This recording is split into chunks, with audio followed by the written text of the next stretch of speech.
Kama ambavyo tayari tulikuwa tumetoa taarifa ya subscribe, comment and share Kalamu TV Online.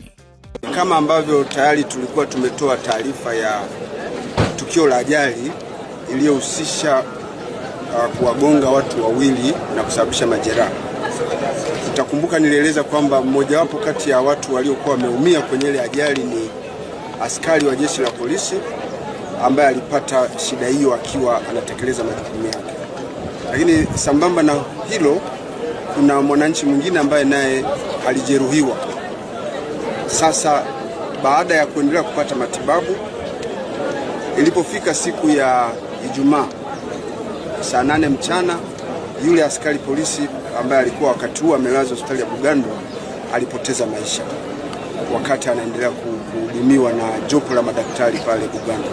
Yule mwingine ambaye alijeruhiwa akapelekwa hospitali ya Sekoture, yeye amekwisha ruhusiwa sasa hivi, anaendelea vizuri, anaendelea na shughuli zake baada ya ile tukio la ajali. Lakini nilieleza kwamba dereva baada ya kufanya ajali alikimbia. Jeshi la polisi tulihakikisha kwamba tunatafuta kila mtu aliyehusika na uzembe uliopelekea ajali hiyo mbaya, ambapo mara moja tulimkamata mmiliki wa hiyo gari ambaye mpaka sasa ameendelea kuhojiwa katika kituo cha polisi Nyamagana.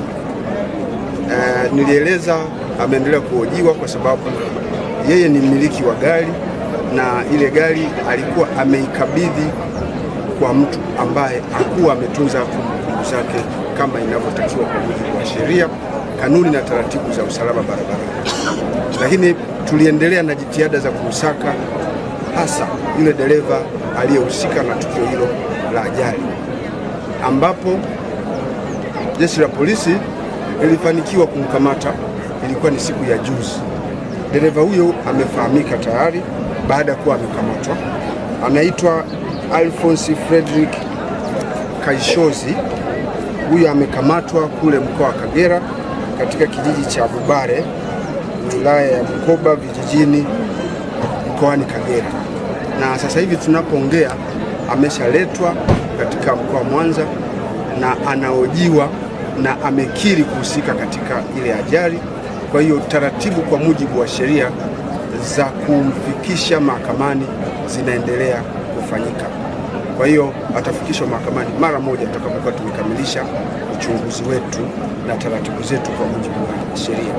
Sasa wito wetu ni nini kwa watu mbalimbali wanaotumia barabara, hususan madereva? Madereva wanatakiwa kuendelea kuheshimu sheria, kanuni na taratibu za usalama barabarani na kuwa makini barabarani kwa kutambua kwamba barabara ni sehemu ambapo wanatumia watu wengi. Wako makundi mbalimbali, kuna waenda kwa miguu, lakini kuna wanaotumia vyombo mbalimbali vya moto vinavyotembea barabarani. Ni vema kila mtu akawa makini, wakaacha uzembe unaweza kusababisha watu wengine kupata majeraha, kupata vifo. Na chanzo cha ajali hii hakika ni uzembe wa dereva kwa kushindwa kuwa makini barabarani na kuwa na matumizi ya ovyo anapokuwa barabarani. Kwa hiyo ameshikiliwa na taratibu utakapokamilika kama ambavyo nimesema atafikishwa. Subscribe, comment and share Kalamu TV Online.